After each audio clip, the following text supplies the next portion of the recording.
Baiklah, saya akan melanjutkan ke materi yang selanjutnya, yaitu akuntansi dan keuangan. Definisi akuntansi keuangan.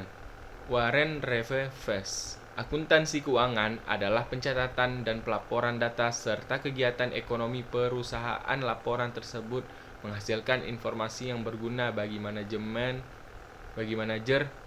Namun, hal itu merupakan laporan utama bagi owner, kreditor, lembaga pemerintah, dan masyarakat umum. Dari K. Kiesto et al. Dalam bukunya Akuntansi Intermediate, akuntansi keuangan adalah sebuah proses yang berakhir pada pembuatan laporan keuangan menyangkut perusahaan secara keseluruhan untuk digunakan baik pihak internal maupun pihak eksternal. Definisi akuntansi keuangan secara umum. Akuntansi keuangan yaitu bagian dari akuntansi yang berkaitan dengan penyiapan laporan keuangan untuk pihak luar, seperti pemegang saham, kreditor, pemasok, serta pemerintah. Prinsip utama yang dipakai dalam akuntansi keuangan adalah persamaan akuntansi. Aset sama dengan liabilitas tambah ekualitas. Akuntansi keuangan berhubungan dengan masalah pencatatan transaksi untuk suatu perusahaan atau organisasi dan penyusunan berbagai laporan berkala dari hasil pencatatan tersebut. Laporan ini yang disusun untuk kepentingan umum dan biasanya digunakan pemilik perusahaan untuk menilai presentasi manajer atau dipakai manajer sebagai pertanggungjawaban keuangan terhadap para pemegang saham. Hal penting dari akuntansi keuangan adalah adanya standar akuntansi keuangan atau SAK yang merupakan aturan-aturan yang harus digunakan di dalam pengukuran dan penyajian laporan keuangan untuk kepentingan eksternal. Selanjutnya, sifat akuntansi keuangan. Pertama, relevan. Laporan keuangan harus memuat informasi keuangan yang tepat, akurat, lengkap, dan jelas sehingga memberikan gambaran yang relevan tentang kondisi keuangan perusahaan. 2. Dapat dipahami. Laporan keuangan harus dimudah pahami oleh banyak orang, terutama mereka yang memiliki kepentingan tertentu seperti pemegang saham, kreditor, dan pihak eksternal lainnya. 3. Andal. Laporan keuangan harus dapat dipercaya dan dapat diandalkan sebagai dasar pengambilan keputusan.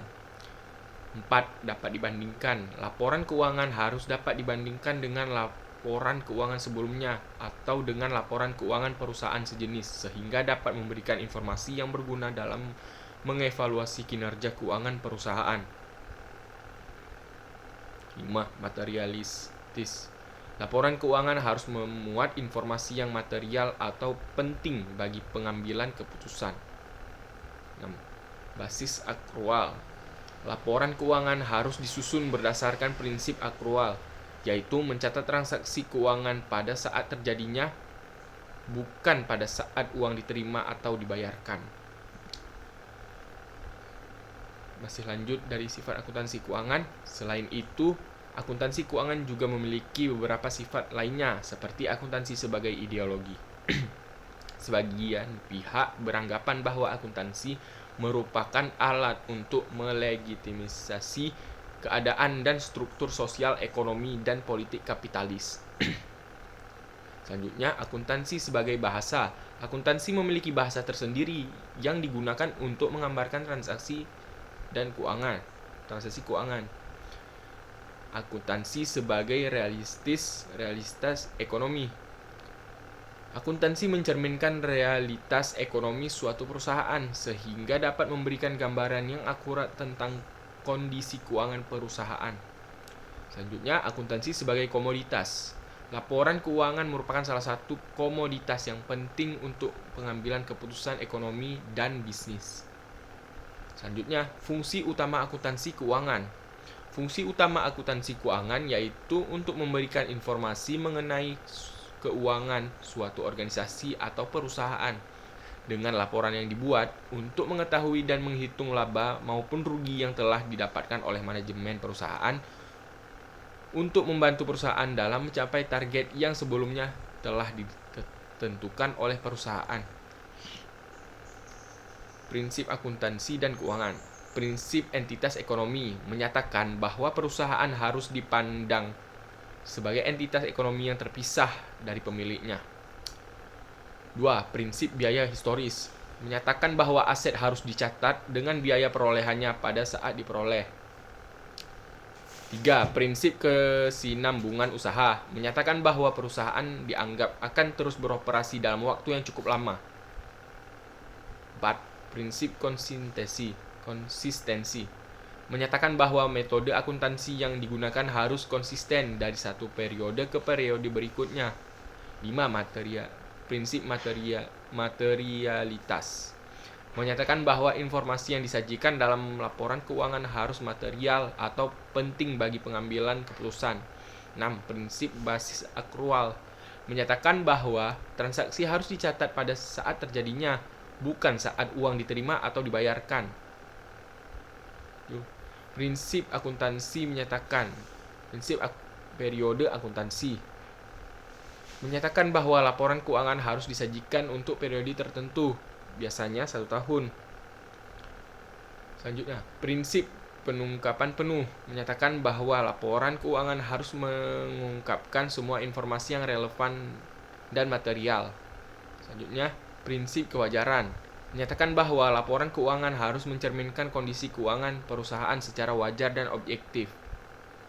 Terakhir, prinsip kepatuhan menyatakan bahwa laporan keuangan harus mematuhi standar akuntansi yang berlaku. Kita lanjut ke persamaan akuntansi. Persamaan akuntansi juga dikenal sebagai persamaan dasar akuntansi atau persamaan neraca. Adalah suatu persamaan yang menunjukkan bahwa antara aset, kewajiban, dan ekuitas pemilik suatu perusahaan. Persamaan ini merupakan dasar bagi sistem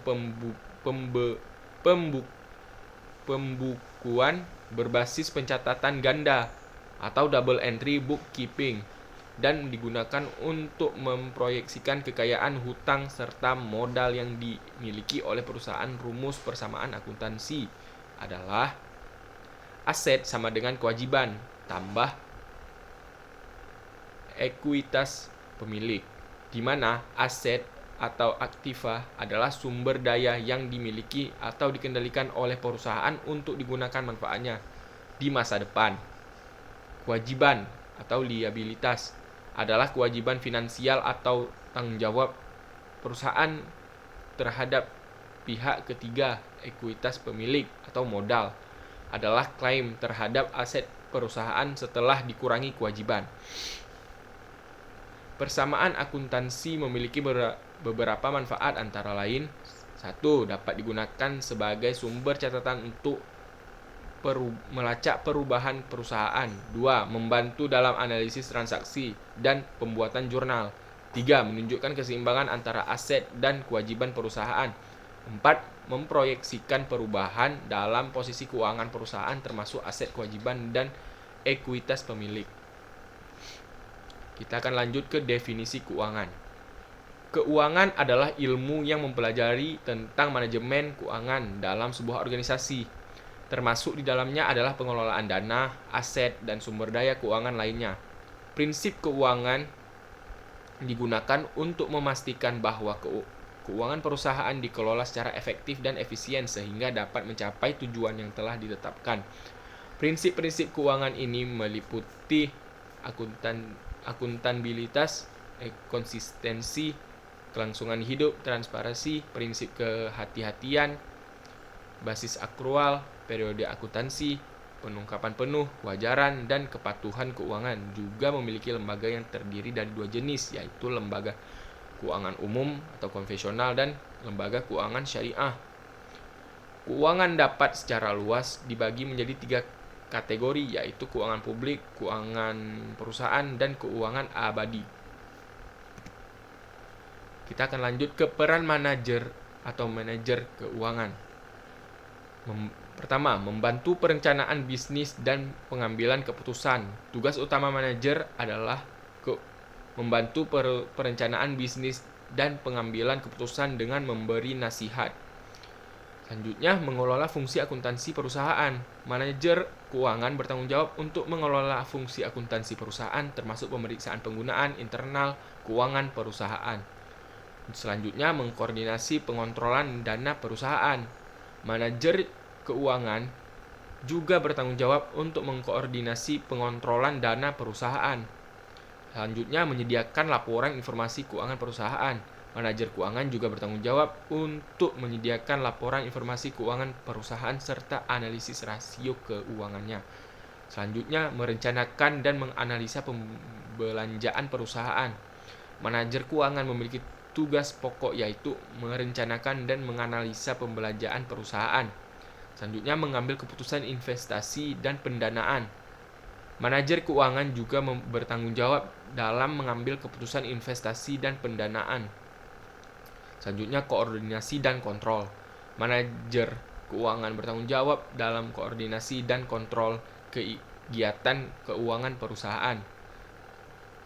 Selanjutnya, berinteraksi dengan pasar keuangan. Manajer keuangan juga berinteraksi dengan pasar keuangan untuk memperoleh informasi dan sumber pendanaan. Peran utama manajer keuangan ini sangat penting dalam menjaga kesehatan keuangan perusahaan dan memastikan pencapaian tujuan perusahaan. Kita akan lanjut ke analisis laporan keuangan. Analisis laporan keuangan adalah suatu proses penelitian laporan keuangan beserta unsur-unsurnya yang bertujuan untuk mengevaluasi dan memprediksi kondisi keuangan perusahaan. Analisis laporan keuangan digunakan untuk mengevaluasi kinerja keuangan perusahaan, memprediksi kondisi keuangan, membantu pengambilan keputusan, dan mengidentifikasi masalah keuangan. Dalam analisis laporan keuangan dapat digunakan beberapa teknik analisis seperti analisis rasio keuangan, analisis vertikal, analisis horizontal, dan analisis tren. Tujuan analisis laporan keuangan adalah untuk memberikan informasi akurat dan relevan mengenai kondisi keuangan perusahaan, sehingga dapat membantu manajemen dalam mengambil keputusan yang tepat. Analisis laporan keuangan sangat penting dalam ilmu ekonomi karena dapat memberikan informasi yang akurat dan relevan mengenai kondisi keuangan perusahaan sehingga dapat membantu manajemen untuk mengambil keputusan yang cepat. Selanjutnya adalah rasio keuangan. Rasio keuangan adalah suatu alat analisis keuangan yang digunakan untuk menilai kinerja suatu perusahaan berdasarkan data perbandingan yang ditulis dalam laporan keuangan. Rasio keuangan dapat membantu dalam mengevaluasi kinerja keuangan perusahaan, memprediksi kondisi keuangan, membantu pengambilan keputusan, dan mengidentifikasi masalah keuangan. Beberapa jenis rasio keuangan yang umum digunakan dalam analisis laporan keuangan antara lain: rasio profitabilitas. Rasio ini mengukur kemampuan perusahaan dalam menganalisis menghasilkan laba. Beberapa rasio profitabilitas yang umum digunakan antara lain return of asset atau ROA. Selanjutnya return on equity atau ROE dan gross profit margin. Rasio likuiditas. Rasio ini mengukur kemampuan perusahaan dalam memenuhi kewajiban jangka pendek. Beberapa rasio likuiditas yang umum digunakan antara lain current ratio, quick ratio, dan cash ratio. Rasio solvabilitas. Rasio ini mengukur kemampuan perusahaan dalam memenuhi kewajiban jangka panjang. Beberapa rasio solvabilitas yang umum digunakan antara lain debt to equity ratio atau debt to asset ratio dan interest coverage ratio. Rasio aktivitas. Rasio ini mengukur efisiensi perusahaan dalam menggunakan sumber daya operasionalnya. Beberapa rasio aktivitas yang umum digunakan antara lain inventory turnover ratio, accounts receivable turnover ratio, dan total asset turnover ratio. Sekian dari presentasi saya. Assalamualaikum warahmatullahi wabarakatuh.